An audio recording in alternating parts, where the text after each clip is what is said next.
तो हमारे किसान भाई अपने आप को अकेला ना समझे। पिछली बार की तरह नहीं, इस बार सैकड़ों नहीं हजारों वकीलों की टीम हमने तैयार कर रखी है। हम किसानों के साथ साथ बल्कि उनके आगे रहकर उनको हर एक प्रकार की कानूनी मदद देंगे, बल्कि ढाल बनके हम उनके आगे खड़े रहेंगे।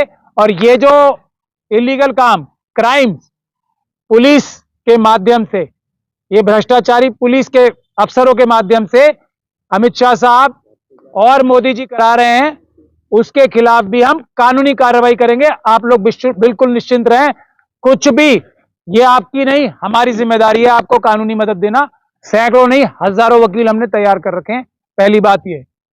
दूसरी बात यह है, ये जो आपको रोका जा रहा है उसके लिए भी हम आपको बता रहे हैं, ये अपराध कर रही है पुलिस भी और सरकार भी। तो उसके लिए सबसे अच्छा तरीका यह है कि ये कानून जो आपके हक छीनने के लिए लाया जा रहा है, और सरकार आपको कुछ भी झूठ बोले मानना नहीं है। पार्लियामेंट का दूसरा सेशन बैठना चाहिए और उसमें यह कहा जाना चाहिए कि ये कानून कभी भी वापस नहीं लाए जाएंगे। ऐसा रेजोल्यूशन जब तक पार्लियामेंट का सेशन बैठ के नहीं पास हो, जब तक आप इनकी बात पे भरोसा नहीं करना, तब तक आप इनकी बात पे भरोसा करोगे, धोखा खाओगे। जैसा ट्रांसपोर्टर्स ने खाया, जैसा इससे पहले आपने भी खाया, और जैसा हर वो व्यक्ति जो 15 लाख के चक्कर में था और पता नहीं कौन कौन से वादों के चक्कर में था, वो धोखा खाएगा। इस मोदी सरकार की एक ही गारंटी है, सबको धोखा देना ही मोदी सरकार की एक गारंटी है। तो मेरा आप लोगों को यह सलाह है, हम लोगों की आपको, अडानी और अंबानी दोनों के, यही दोनों आपकी जमीनों पे नजरें गाड़ के बैठे हैं। ये जो 3 काले कानून आ रहे थे, एमएसपी और सब कुछ आपको अपने आप मिल जाएंगे। सरकार आपको यहां आने से रोक रही है ना। यहां तो आंदोलन होगा ही, जबरदस्त आंदोलन होगा। कोई कीले, कोई ताकत दुनिया की आपको रोक नहीं सकती। अडानी और अंबानी के हर एक ऑफिस पे, जहां जहां भी अडानी अंबानी का ऑफिस है, वहां वहां भी आप प्रदर्शन लगाएं, क्योंकि इस सरकार की नब्ज, इस सरकार की, जैसे तोते की जान कहां, वो जिनकी जान कहां होती है, तोते में। तो ये तोते जो हैं, 2 हैं इनके बड़े बड़े, अभी और भी हैं 5-10, लेकिन ये 2 बड़े तोते हैं। इनके ऑफिस के बाहर, इनके घरों के बाहर प्रोटेस्ट लगाना शुरू कीजिए आप। तो हर एक जो चाल गंदी घिनौनी चली जाएगी, उसका जवाब देना हमें आना चाहिए। एक तो मैं ये आपसे कहना चाह रहा था अपने सभी साथियों के माध्यम से। दूसरा ये है कि अभी भानु जी ने बताया है कि 25 लाख करोड़ नहीं, मेरे ख्याल से 150 लाख करोड़ सरकार ने उधार लिया। वो सबका बोझ किस पे? आप किसानों पे और आम जनता के ऊपर ही है। और वो पैसा लेकर 25 लाख तो नजर आ रहा है जो माफ किया ये अडानी अंबानी जैसे लोगों का, उससे ज्यादा 100 लाख करोड़ रुपए ये सब लोग चुरा चुके हैं। उसका कर्जा हमारे ऊपर डाल दिया। तो ये बातें आप ध्यान में रखें, मोदी सरकार की किसी बात को ना माने। अब मैं आज का जो फैसला सुप्रीम कोर्ट ने किया है, जो माननीय कहने पर हम बाध्य हैं, सुप्रीम कोर्ट को हम लोग सब माननीय कहते हैं, हम लोग बाध्य हैं। लेकिन 2 तरह के माननीय होते हैं। रिस्पेक्ट जो हम करते हैं, ऑनरेबल जो हम कहते हैं, वो 2 तरह के, एक जबान से बोला जाता है और एक दिल से बोला जाता है। तो क्या आज जो भानु जी वहां थे कोर्ट के अंदर, मैं तो नहीं था, जो फैसला किया है, सुप्रीम कोर्ट की अपनी जजमेंट्स है ना बहुत सारी, कि अनरीजन्ड ऑर्डर कोई एडमिनिस्ट्रेशन का आदमी, कोई क्लर्क भी करता है तो वो बहुत बुरी बात है। अब सुप्रीम कोर्ट स्वयं इतने बड़े मुद्दे पर, इससे बड़ा मुद्दा कोई नहीं है, देश की जनता देश की मालिक है, देश की राजा है।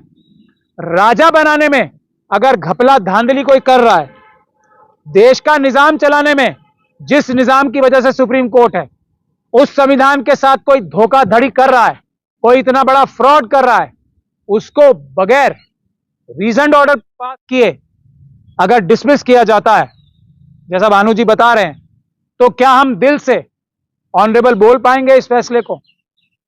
क्या हम दिल से बोल पाएंगे? ये देश की जनता अपने आप फैसला कर ले।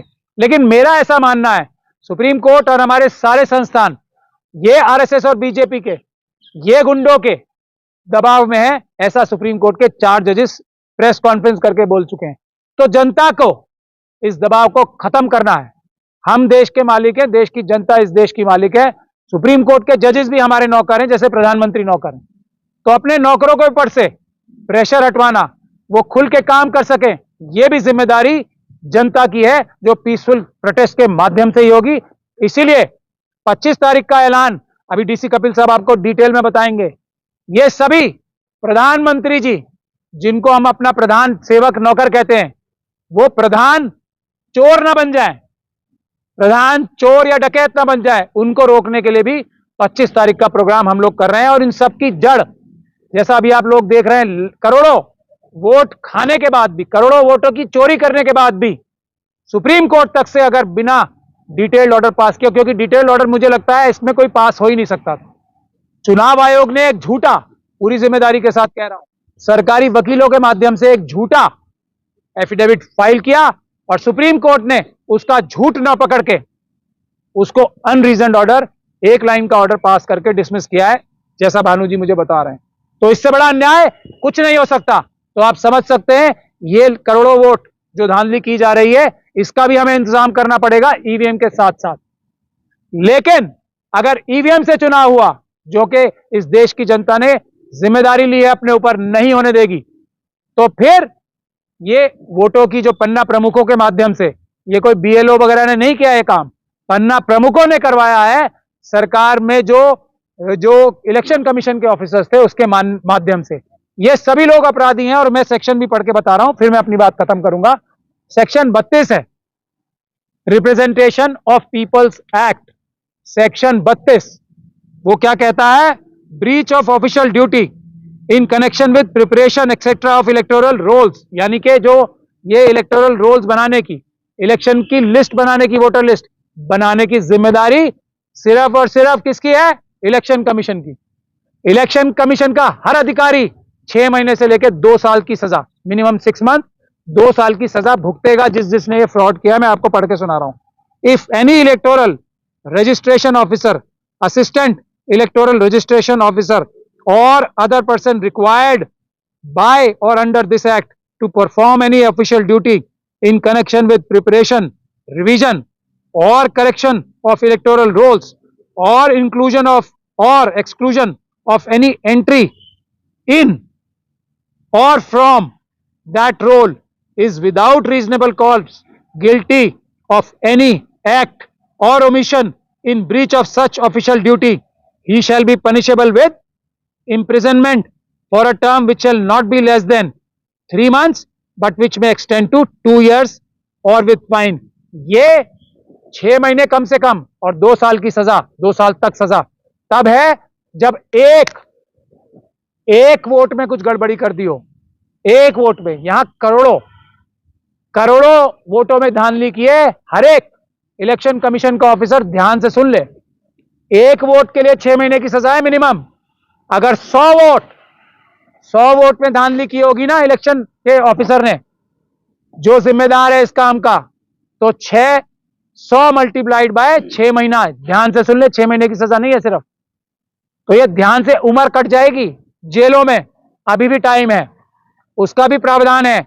आप लोग जब तक नॉमिनेशन फाइल नहीं हो जाते, ये सारे इलेक्शन कमीशन के ऑफिसर सुन ले मेरी बात ध्यान से, हम लोग कहते हैं वो करते भी हैं, उम्र निकल जाएगी, उम्र कैद से कम सजा नहीं होगी एक भी इलेक्टोरल ऑफिसर को, इलेक्शन कमीशन के ऑफिसर को, उम्र गुजर जाएगी जेलों में।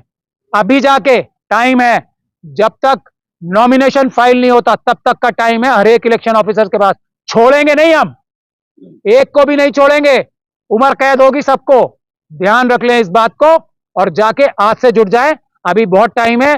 सारे जो गड़बड़ धांधली की है ना पन्ना प्रमुखों के कहने से, आरएसएस के लोगों के कहने से, उसको ठीक कर लें, उम्र कैद से बचेंगे, ये मैं बता रहा हूं, नहीं तो उम्र कैद से कम सजा नहीं होने देंगे हम, इस बात को ध्यान रख ले।